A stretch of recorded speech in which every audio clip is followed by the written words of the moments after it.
ഒരു ശത്രുവെങ്കിലും ഇല്ലാത്ത ഒരാൾ പോലും ഉണ്ടാവില്ല. പക്ഷെ നമ്മൾ യാഥാർത്ഥ്യത്തിൽ എന്താണോ നമ്മുടെ ശത്രു, അതിനെ നമ്മൾ ശത്രുവായി കണക്കാക്കുന്നേ ഇല്ല. ശത്രു അല്ലാത്തത് നമ്മൾ ശത്രുവായി കണക്കാക്കുകയും ചെയ്യും, അല്ലെ? നമ്മൾ സാധാരണയായി ശത്രുവായി കണക്കാക്കുന്നത് എന്താണ്? നമ്മൾ വിജയിക്കുന്ന സമയത്ത് ദുഃഖിക്കുന്നവര്, അല്ലെങ്കിൽ നമ്മളോട് അസൂയപ്പെടുന്നവര്, അല്ലെങ്കിൽ നമ്മളെക്കുറിച്ച് വേണ്ടാത്തത് പറഞ്ഞു കൊടുക്കുന്നവര്, ഇങ്ങനെയൊക്കെയാണ് നമ്മൾ ശത്രുക്കളായിട്ട് കണക്കാക്കുന്നത്, അല്ലെ?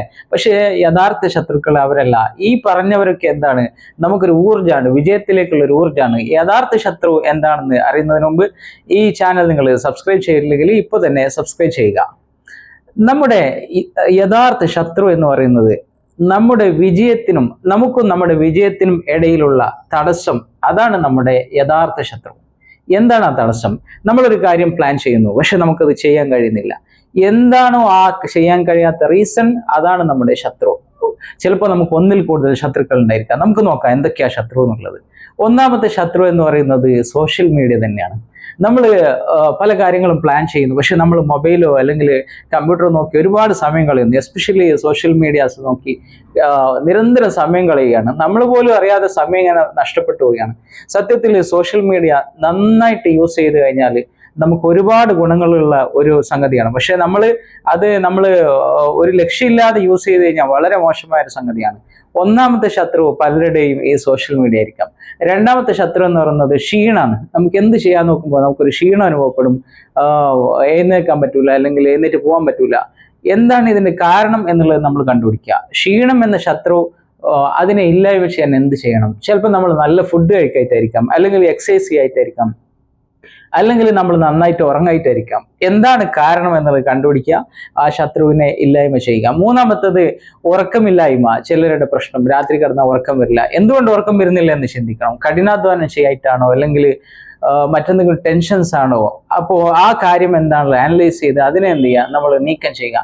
നാലാമത്തെയാണ് വൈകി ഉറങ്ങുക, വൈകി എഴുന്നേൽക്കുക. വൈകി ഉറങ്ങിക്കഴിഞ്ഞാൽ സ്വാഭാവികമായിട്ടും എഴുന്നേൽക്കാൻ വളരെ ലേറ്റ് ആവും, അല്ലെ? എല്ലാ ദിവസവും ഇങ്ങനെ ആവർത്തിച്ച് കഴിഞ്ഞാൽ നമ്മൾ എഴുന്നേൽക്കുമ്പോഴേക്കും ദിവസത്തിന്റെ പകുതി കഴിഞ്ഞിട്ടുണ്ടാവും. അത് വലിയൊരു ശത്രുവാണ്. കാരണം നിങ്ങൾ പ്ലാൻ ചെയ്ത കാര്യങ്ങളൊന്നും നിങ്ങൾക്ക് എന്ത് ചെയ്യാൻ പറ്റില്ല, ചെയ്യാൻ വേണ്ടി സാധിക്കില്ല.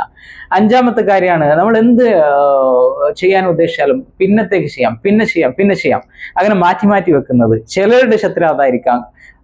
അങ്ങനെയാണെങ്കിൽ എങ്ങനെ പ്രോക്രാസ്റ്റിനേഷൻ മാറ്റിയെടുക്കാം എന്നുള്ള കാര്യം പഠിച്ചെടുത്ത് എന്ത് ചെയ്യുക, ആ ശത്രുവിനെ ഇല്ലായ്മ ചെയ്യുക.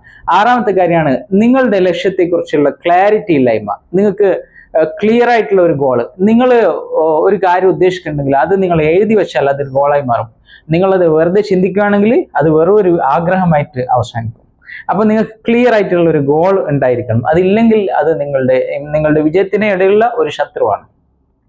ഏഴാമത്തെ കാര്യമാണ് നിങ്ങളെ തന്നെ സംശയിക്കുക.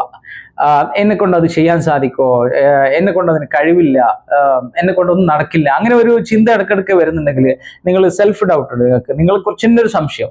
ആ സംശയം എങ്ങനെ നീക്കിയെടുക്കാം എന്നുള്ള ആ ഒരു സ്കില്ല് നിങ്ങൾ എന്ത് ചെയ്യണം, നിങ്ങൾ നേടിയെടുക്കണം. അത് എങ്ങനെ സംശയമില്ലാതെ ഒരു സെൽഫ് കോൺഫിഡൻസ് എന്നുള്ള ഒരു സ്കില്ല് നിങ്ങൾ നേടിയെടുക്കുക. എട്ടാമത്തെയാണ് നിങ്ങളൊരു കാര്യം തീരുമാനിക്കുന്നു, പക്ഷെ നിങ്ങൾ അതിലേക്ക് പോകുന്ന സമയത്ത് പല ഭാഗത്തായി നിങ്ങളുടെ ശ്രദ്ധ തിരിയുന്നു. നിങ്ങൾക്ക് വേണ്ടത് ലേസർ ഫോക്കസ് ആയിരിക്കണം. നിങ്ങൾ എന്താണോ നിങ്ങൾ ഗോൾ ചെയ്ത് നിങ്ങൾ ലക്ഷ്യം വെച്ചത് അത് മാത്രമേ നിങ്ങളുടെ കണ്ണിൽ കാണാവൂ. ബാക്കിയുള്ള എല്ലാ കാര്യങ്ങളും ബ്ലറായിരിക്കണം. അങ്ങനെ നിങ്ങൾ ലേസർ ഫോക്കസിൽ വേണം കാര്യങ്ങൾ ചെയ്യാൻ. ഫോക്കസ് ഇല്ലായ്മ എന്നുള്ളത് നിങ്ങളുടെ ശത്രുവായിരിക്കാം പലരുടെയും. ഒമ്പതാമത്തെയാണ് നിങ്ങൾ പ്ലാൻ ചെയ്യുന്നു, പക്ഷെ നിങ്ങളുടെ കയ്യിൽ നിന്ന് ആക്ഷൻ ഉണ്ടാവുന്നില്ല.